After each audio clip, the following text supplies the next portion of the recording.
This is not the way I envision of saying goodbye to the game of football.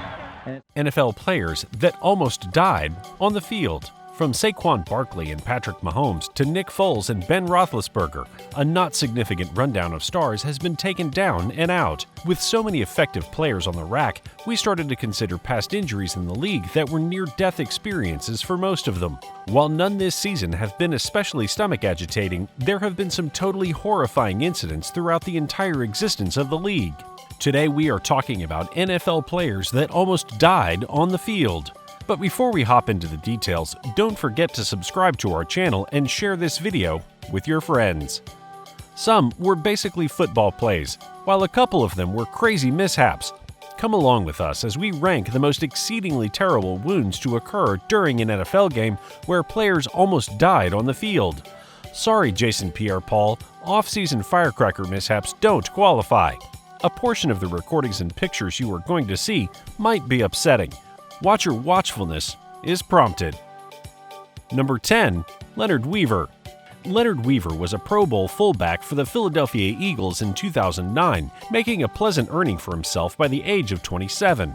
That all changed in his first round of the period in 2010 on what might unfortunately be his last convey in the NFL. His leg was bowed sideways on the tackle by the Green Bay Packers safeguard. After a couple of rounds of recovery on his destroyed ACL, Weaver had to resign. It's one of the most noticeably awful NFL wounds ever and one of the ugliest knee wounds actually to occur on live TV. Betting on me at that time to come and make a difference. So I guess now I'll open up for questions. Number 9. Danny Amendola. Back in 2011, Danny Amendola was the #1 recipient for the St. Louis Rams and a significant player given his capacity to bring kicks back. Be that as it may, in the main round of the period, Amendola went to the ground all alone and had his elbow clasped under him. The outcome? An appalling separation of the elbow and the finish of his season before it barely began. Fortunately, Amendola's vocation bobbed back once he got back onto the field the accompanying season.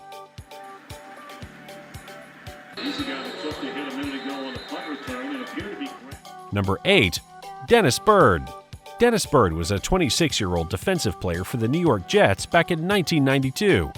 On a game against the Washington Redskins, Byrd inadvertently slammed into a colleague while endeavoring to cut down the quarterback. His head went straight forwardly into the chest of his kindred player.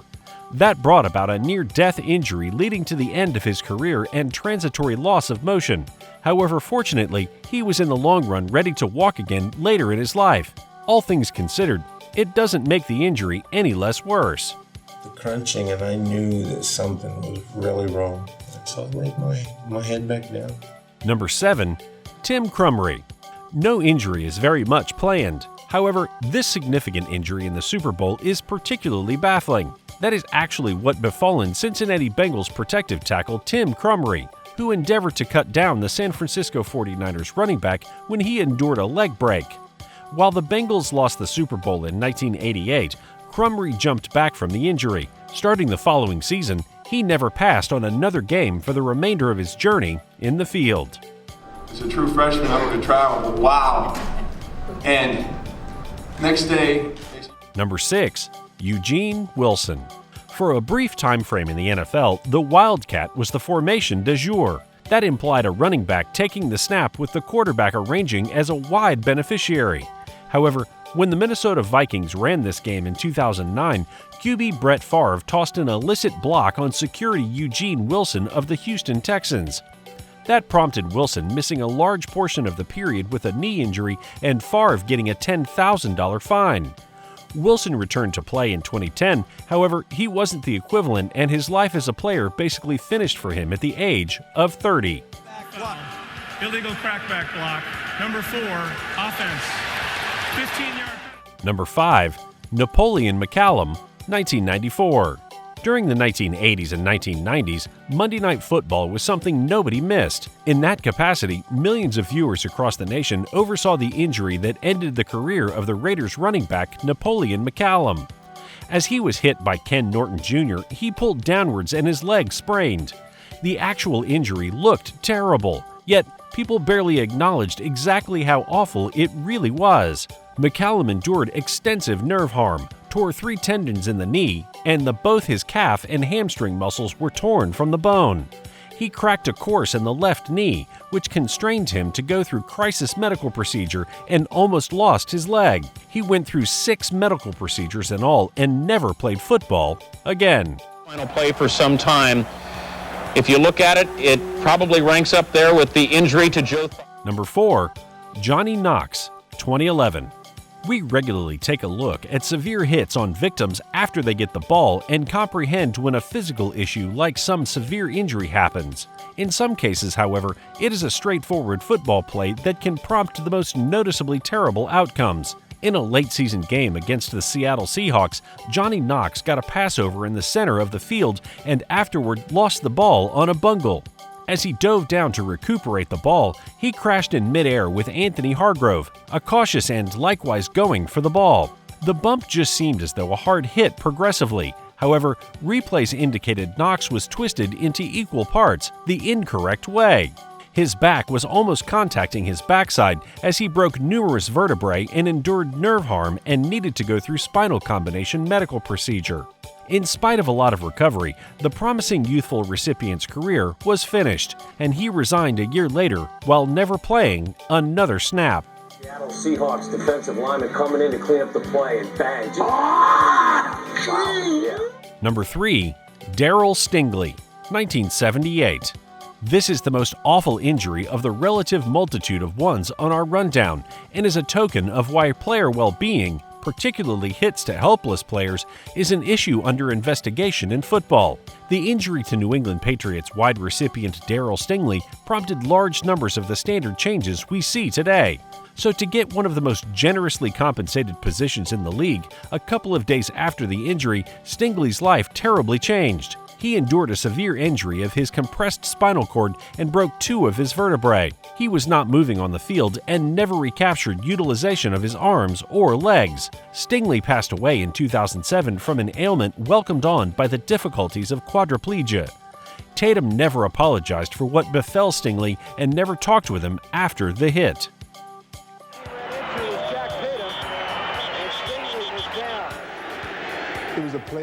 Number 2, Rashod Johnson, 2013. Ever lose part of your finger and still not understand how it occurred? Neither have we. Dissimilar to Arizona Cardinals security Rashod Johnson, who didn't discover he had lost the tip of his center finger until he went to remove his glove after he covered a punt return against the Saints. #TheFinger. Blessed to still be able to go out and do what I love this season. #thankful. #truly blessed. #ByrdGang. Rashod Johnson, September 24th, 2013. "I'm not even sure how it happened," Johnson said in an interview the day after the game. "If I had to take a guess, I would say maybe it dug into the turf there and snapped back and broke it that way. My glove wasn't torn or ripped, which makes me think it didn't get caught in a face mask or a cleat stepped on it." He underwent surgery that night to shave down the bone which was sticking out of the finger, and Johnson missed minimal time. Number 1, Joe Theismann, 1985. This play needs no introduction. On Monday Night Football in 1985, Washington Redskins quarterback Joe Theismann was hit by unbelievable New York Giants linebacker Lawrence Taylor and endured perhaps the most abhorrent wounds ever seen on live TV in any game. Washington attempted to run a bug flash, yet the Giants were not tricked. As different defenders joined on him, Theismann was pulled somewhere around Taylor, who fell onto the quarterback's lower right leg. Theismann reviewed his leg in the term, snapped like a breadstick. However, he didn't feel anything beneath his knee. Everyone could plainly see what wasn't right in horrifying subtlety, as Theismann endured a compound crack, with some portion of his leg bone sticking through his skin. Only if players knew it from the start, until ABC chose to show numerous replays, during which it got obvious to everybody at home. Theismann never played football again, and the injury turned into a scandalous piece of NFL legend. This is not the way I envision of saying goodbye to the game of football. If you liked this video, then make sure to give it a thumbs up and subscribe to our channel for more interesting videos in the future. Also, hit the bell icon to stay up to date and be the first one to watch our latest videos. Let us know in the comment box below if you have any suggestions for our future videos.